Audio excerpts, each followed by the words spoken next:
First problem we looked at involves a traveling sine wave. So here's a sine wave. We assume it's traveling in one direction or another, probably this direction. The frequency of oscillation of a point is 90 hertz. So there's 90 hertz, 90 cycle per second frequency, amplitude 0.1 meters, propagation speed 50 meters per second. What can we deduce about the shape of the wave, how we can represent this wave mathematically?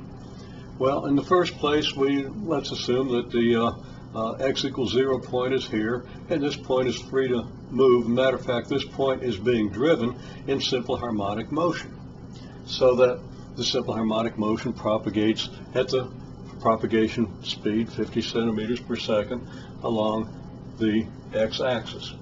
So what's a simple harmonic motion at this point? Well, again, you should think through this before you listen to what I have to say after posing the question. But what's a simple harmonic motion? It's got amplitude 0.1 meters, same as the amplitude of oscillation excuse me, of any point on the wave, the string. Let's say this is a string, could be any number of things, but okay, so we say the amplitude is 0.1 meter, so we have an amplitude of 0.1 meters. We're going to have 0.1 meter times the sine of some function of t, and it's going to have, well, let's consider what the 90 hertz tells us. The 90 hertz tells us that we're completing 90 cycles in a second. A cycle of simple harmonic motion corresponds to one trip around the reference circle. We're making 90 trips around the reference circle per second, which means at 2 pi radians per circle, we have 180 pi radians per second.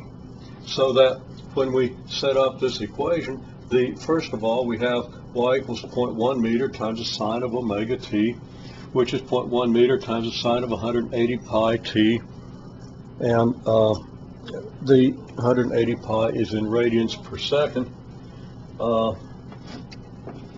I'll put the per second here, 180 pi per second times t, 180 pi radians per second multiplied by t. Okay, so there's the simple harmonic motion of the point here. What's the simple harmonic motion of a point at position, say, x? Now, excuse me. Okay, got ahead of myself a little bit. I'm talking about the simple harmonic motion of a point somewhere down the string, somewhere away from the initial position. We don't want to do that right now. We want to just get the picture of this wave, and then we'll answer the other question in a minute.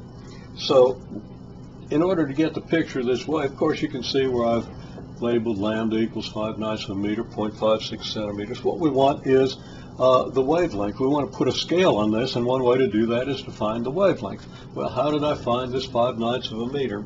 Don't worry about that 5/9 of a meter. Take the information we have. We have 90 cycles every second.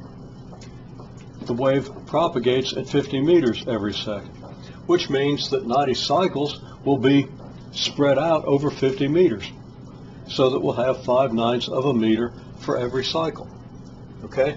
90 cycles per second means 90 cycles in a second. 50 meters per second means 50 meters in a second. So we have 90 cycles spread over 50 meters, and that leads us immediately to lambda equals 5/9 of a meter. Wavelength is 5/9 of a meter, and that's 0.5 repeating. Rounded it off to 0.56, but we'll probably stick with the 5/9 in doing any analysis.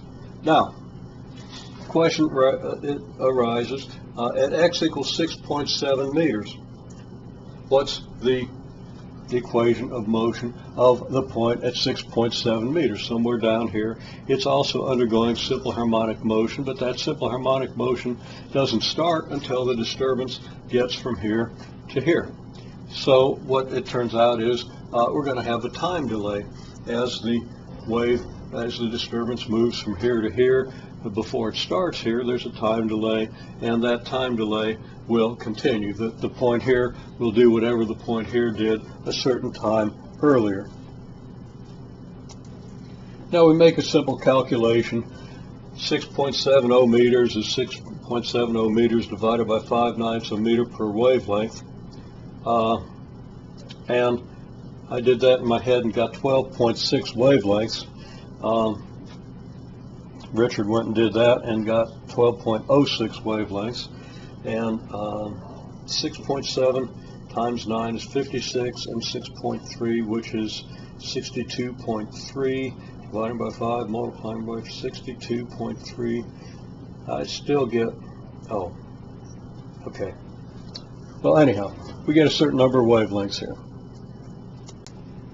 And when I do that, I get 12.46, doubling 6.23. Anyhow, arithmetic's straightforward, don't worry about it.